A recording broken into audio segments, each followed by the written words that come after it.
जय श्री राम। पिछली वाली वीडियो में हमने डाइजेस्टिव सिस्टम में माउथ से स्टार्ट करके बक्कल कैविटी में पढ़ना शुरू कर दिया था। बक्कल कैविटी में आपने सलाइवा पढ़ा है, टंग पढ़ी है और बक्कल कैविटी में टीथ, ये तीसरा पार्ट है। टीथ के लिए हम बताते हैं, ये समझ लीजिए आप अपर जो, ये समझ लिया आप लोअर जो, ये ऊपर का जबड़ा, ये नीचे का जबड़ा, सामने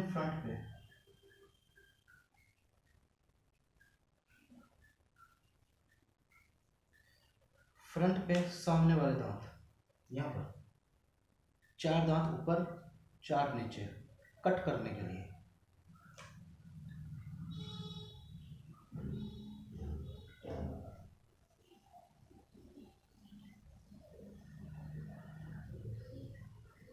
इंसिजर होता है नाम।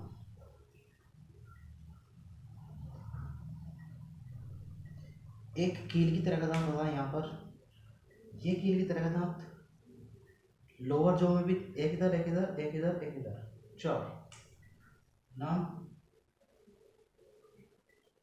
कैनाइन। उसके बाद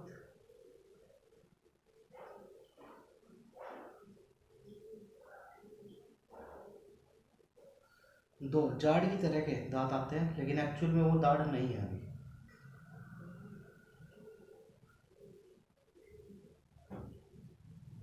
प्रीमोलर बोलते हैं उनको।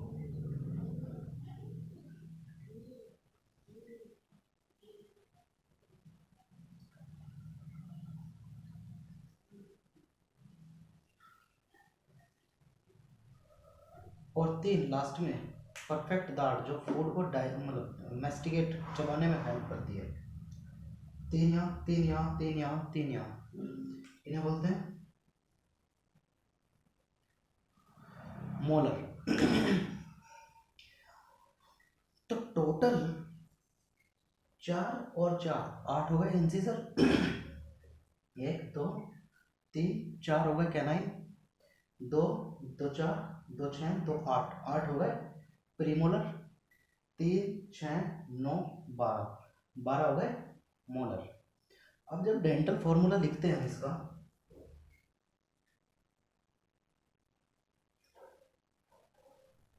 हाफ करके अपर जो का हाफ और लोअर जो का हाफ, ये इंटू 2 है ना। तो देखिए सबसे पहले क्या है इंसिजर, फिर कैनाइन, फिर प्रीमोलर, फिर molar upon incisor, canine, premolar, molar. जितना ये है इतना एरिया, इतना ही ये भी होगा तो इंटू 2। अब अपर हाफ में इंसिजर कितने हैं 2, अपर हाफ में कैनाइन 1, प्रीमोलर 2, मोलर 3।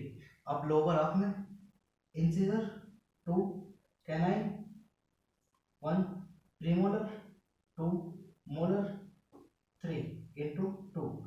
यहाँ पर मैथ मत लगाइएगा आप। 2 1 3 3 2 5 5 थ्रू 8 8 और 8 16 16 टू 32 टीथ हो जाते हैं। तो डेंटल फॉर्मूला अगर आप लिखते हैं तो इस तरह से डेंटल फॉर्मूला लिखा जाता है, जो इसका फॉर्मूला ही होगा 2123 अपॉन 2123 इंटू 2। उसके बाद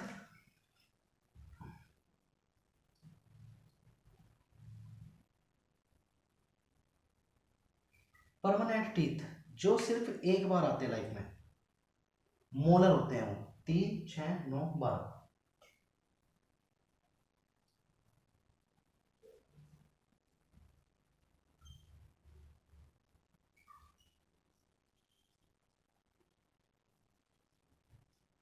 और मिल्क टीथ, मोलर को छोड़ करके सभी, मोलर कितने हो गए 12, तो बचे कितने 20। तो ये पूछा जाता है कई बार परमानेंट टीथ कितने होते हैं, परमानेंट सेट क्या है, टेम्परेरी सेट क्या है, या मिल्क सेट क्या है 20, टोटल 32। ठीक है, तो ये आपकी बक्कल कैविटी कंप्लीट हुई। अब एंटर करेंगे फेरिंग्स में। ये सभी आपको क्लियर हो गया होगा।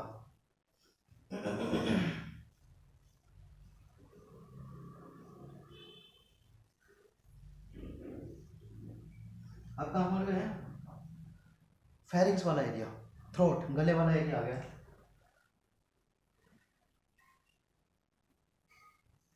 इसमें सिर्फ इतना लिखेंगे, देखिए यहाँ से ये फूड आ रहा है और नोज भी यहीं ओपन होता है, तो ये एक कॉमन पैसेज होता है फूड और एयर के लिए। तो हम इसमें इतना लिखेंगे, it is a common passage for food and air. Pharynx complete. उसके बाद फूड पाइप या इजोफेगस।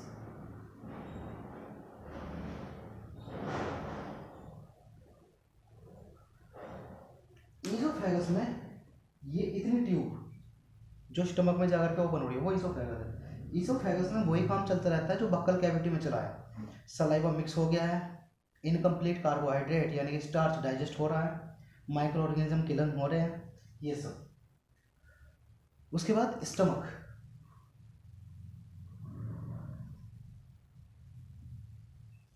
अब स्टमक की बात सुनिए आप। स्टमक में जैसे ही फूड एंटर करता है तो उसे बोलते हैं, वो वहां से रिलीज होना शुरू हो जाता है HCl।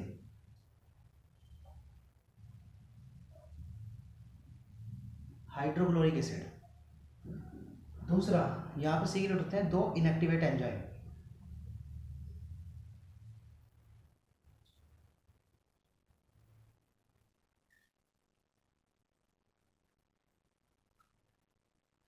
पेप्सिनोजन और प्रोरेनिन। Third, mucus. जो स्टमक की दीवार है,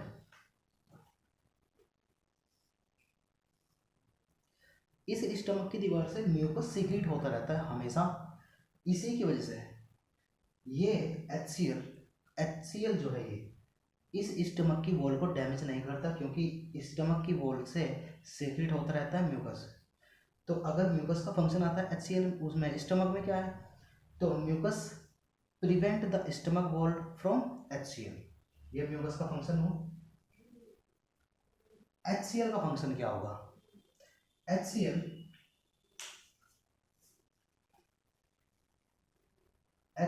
इस एंजाइम को और इस एंजाइम को एक्टिवेट करेगा।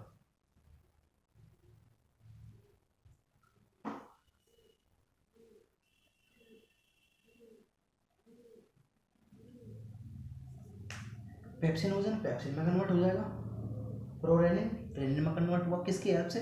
HCl की हेल्प से। अब पेप्सिन क्या करेगा?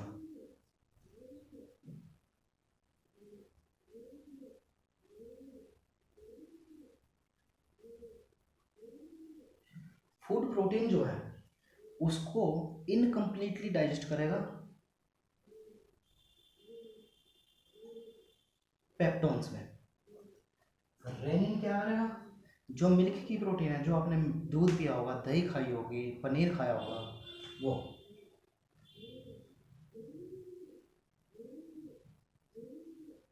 मिल्क प्रोटीन को भी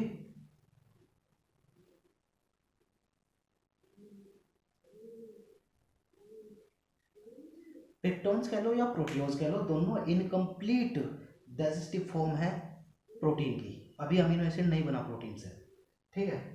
तो मैं बता रहा था HCl में क्या हुआ, HCl में म्यूकस सीक्रेट हुआ, म्यूकस ने HCl से स्टमक वॉल को बचाया डैमेज होने से। दूसरा, सीक्रेट हुए पेप्सिनोजन और प्रोरेनिन। HCl ने क्या किया, इन दोनों एंजाइम को एक्टिवेट कर दिया और इन एंजाइम्स ने मिल्क और फूड की प्रोटीन को इनकम्प्लीटली ब्रेक डाउन कर दिया है या डाइजेस्ट कर दिया है। एक और काम HCl का क्या है कि अगर माइक्रो ऑर्गेनिज्म वहाँ से बक्कल कैविटी से बच जाते हैं तो वो स्टमक में आकर के किल हो जाते हैं। ये काम होता है स्टमक में। तो कार्बोहाइड्रेट का डाइजेशन स्टार्ट कहाँ होता है? बक्कल कैविटी में। प्रोटीन का डाइजेशन स्टार्ट कहाँ हुआ है? स्टमक में। अब ये स्टमक हो गया है, अब यहाँ से फूड कहाँ जाएगा? स्मॉल इंटेस्टाइन में। बता दें आपको, स्मॉल इंटेस्टाइन जब शुरुआत करती है यहाँ से, डी शेप का जो पार्ट है उसे ड्यूडेनम बोलते हैं, ड्यूडेनम। फिर इसका लॉन्गेस्ट पार्ट ये जो होता है सेंट्रल पार्ट स्मॉल इंटेस्टाइन का, ये होता है इलियम। और इस स्मॉल इंटेस्टाइन का वो वाला पार्ट जो लार्ज इंटेस्टाइन में ओपन हो जाएगा, ये वाला हिस्सा, ये हो जाएगा jejunum. Duodenum, ileum, jejunum. Clear है? 3 पार्ट में डिवाइड करती है। तो स्मॉल इंटेस्टाइन देखो लार्ज इंटेस्टाइन के पीछे से आती है और ये आकर के ऐड हो जाती है किससे? लार्ज इंटेस्टाइन से। तो अब हम बात करेंगे स्मॉल इंटेस्टाइन की।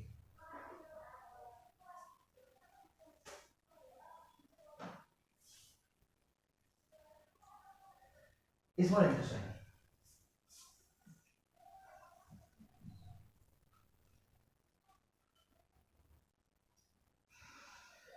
सबसे पहले ये कि स्मॉल इंटेस्टाइन में कौन कौन तरह के एंजाइम कहाँ कहाँ से आते हैं। फर्स्ट, लीवर सीक्रेट करता है बाइल। बाइल एक्यूमुलेट होता है गॉल ब्लैडर में, जिसे पित्त बोलते हैं। फिर एक डायरेक्ट लीवर से ट्यूब आती है या एक गॉल ब्लैडर से आती है, दोनों मिलकर के एंटर करती है इस ड्यूडेनम में। तो क्या बन रहा है लीवर से? बाइल। बाइल में होते क्या है? Bile salt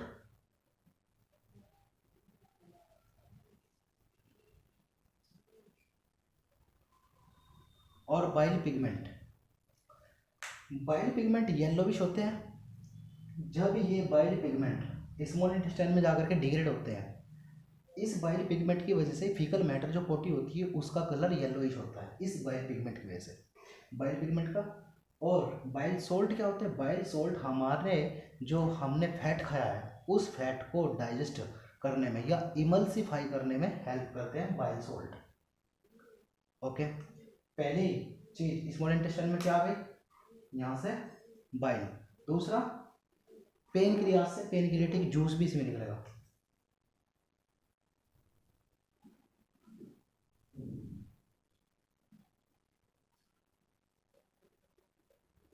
pancreatic juice. तीसरा, इस स्मॉल इंटेस्टाइन का अपना खुद का भी सीक्रेशन होता है जिसे बोलते हैं इंटेस्टाइनल जूस और सक्कस एंटेरिकस।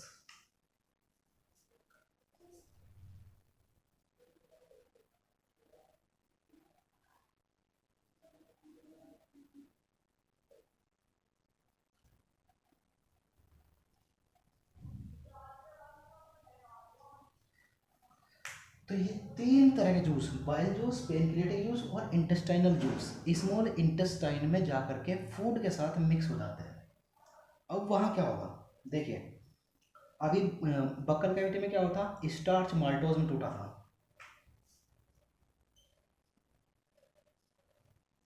माल्टोज है अभी स्मॉल इंटेस्टाइन में। स्टमक में पेप्टोन्स बनी थी प्रोटीन से इनकम्प्लीटली ब्रेक डाउन होने के बाद। पेप्टोन्स थी और फैट का अभी कुछ नहीं हुआ, फैट का डाइजेशन स्मॉल इंटेस्टाइन में हुआ। फैट। अब माल्टोज को तोड़ने वाला एंजाइम माल्टेज।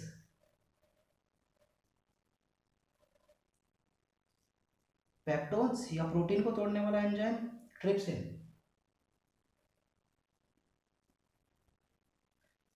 ट्रिप्सिन के लिए याद रखिएगा, ट्रिप्सिन प्रोटीन को डाइजेस्ट करने वाला एंजाइम है और ट्रिप्सिन को हम यूनिवर्सल एंजाइम भी बोलते हैं क्योंकि ये एनिमल किंगडम यानी कि पोरीफेरा से लेकर या प्रोटोजोआ से लेकर के हमारे तक हर एक इंडिविजुअल में मिलता है ट्रिप्सिन, इसलिए इसको यूनिवर्सल एंजाइम बोलते हैं।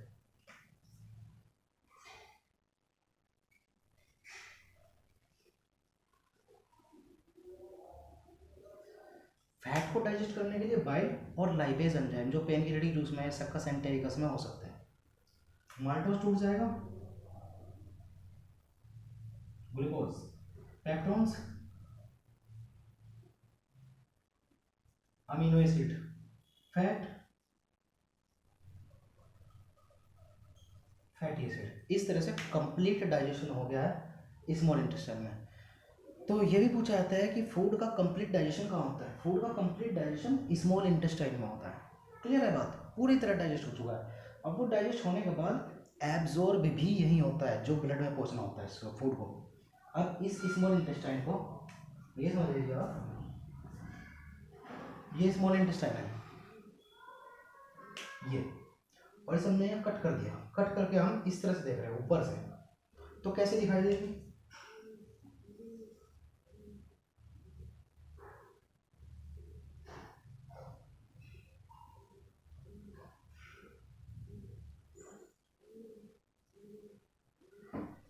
ये इंटेस्टाइन में इनर वॉल जो है वो अंदर की तरफ को फोल्ड होकर के फिंगर लाइक प्रोजेक्ट्स बना रही है, जिन्हें हम विलाई बोलते हैं।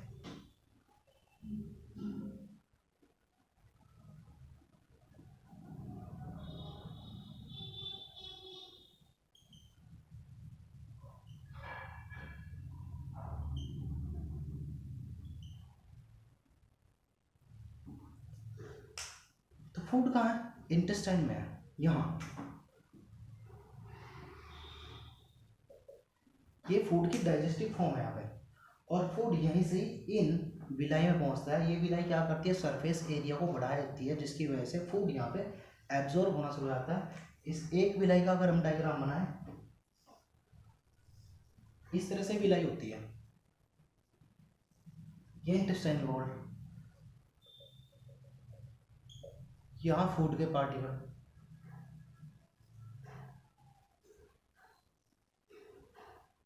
ये blood vessel. In blood vessel में सिंपल डिफ्यूजन के थ्रू ये फूड जो यहाँ पे पड़ा हुआ था इनमें एंटर कर लेता है। इस तरह से डाइजेस्टेड फूड हमारा स्मॉल इंटेस्टाइन के अंदर एब्जॉर्ब हो जाता है। किसके through? In finger like projection के थ्रू, जिनका नाम है विलाई। ठीक है, ये हो गया।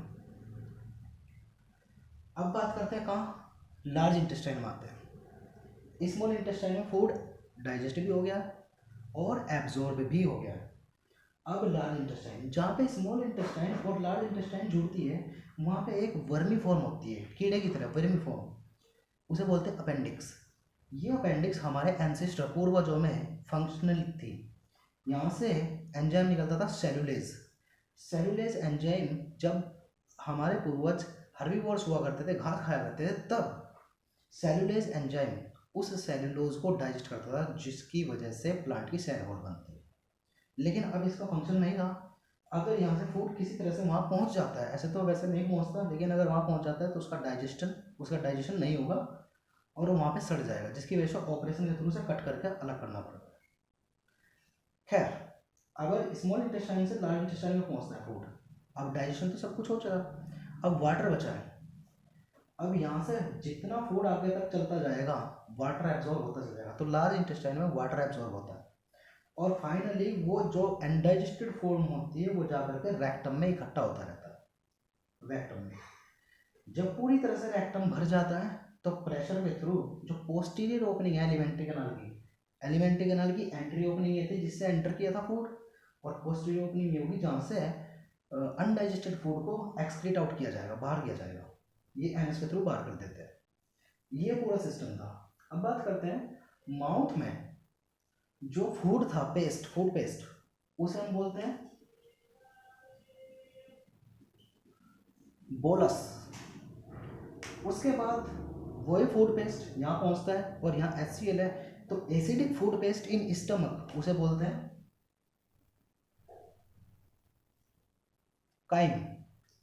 उसके बाद फूड यहाँ से पहुँच करके स्मॉल इंटेस्टाइन में पहुँचता है, जहाँ पे एल्कलाइन फ्लूइड भी सीक्रेट होते हैं, उसे बोलते हैं काइल। ठीक है, माउथ के अंदर का फूड पेस्ट बोलस, स्टमक के अंदर का food paste Kyle, small intestine के अंदर फूड पेस्ट काइल। ये क्लियर हुई बात। लीवर का काम क्या है? लीवर एक केमिकल फैक्ट्री हमारी बॉडी की, जो हमारी बॉडी के लिए, सेल्स के लिए जितने भी केमिकल्स जरूरी होते हैं वो उनका प्रोडक्शन करता है। सारे ड्रग्स जो हम खाते हैं या दवाइयाँ जितनी भी खाते हैं उनका डाइजेशन भी स्टमक में, उसमें लीवर में ही होता है। और जो एल्कोहल होती है, एल्कोहल इंटेक करते हैं लोग, उसका डाइजेशन भी लीवर में ही होता है। तो लीवर एक बहुत इंपॉर्टेंट ऑर्गन है, जिसे लार्जेस्ट ग्लैंड भी बोलते हैं हम अपनी बॉडी का। लार्जेस्ट ग्लैंड क्यों है ग्लैंड? क्योंकि बाइल सीक्रेट करता है और बहुत सारे एंजाइम सीक्रेट करता है, इमरजेंसी में ब्लड बनाता है, और जो इन्फेंट्स होते हैं, छोटे बच्चे, उनमें तो ब्लड का फॉर्मेशन यही होता है। विटामिन स्टोर करके रखता है, मिनरल स्टोर करके रखता है, वाटर स्टोर करके रखता है। तो हम कह सकते हैं liver is the very important organ for the body. ये आपका पूरा डाइजेशन हुआ है, ठीक है। हेल्प किसने की? डाइजेस्टिव ग्लैंड ने। कौन सी थी? Salivary gland, liver, pancreas.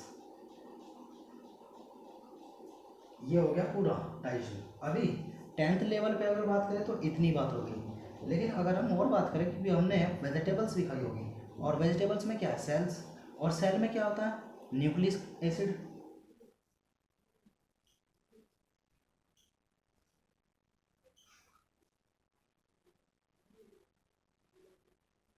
Nucleic acid टूट जाता है न्यूक्लियस के थ्रू, किसमें?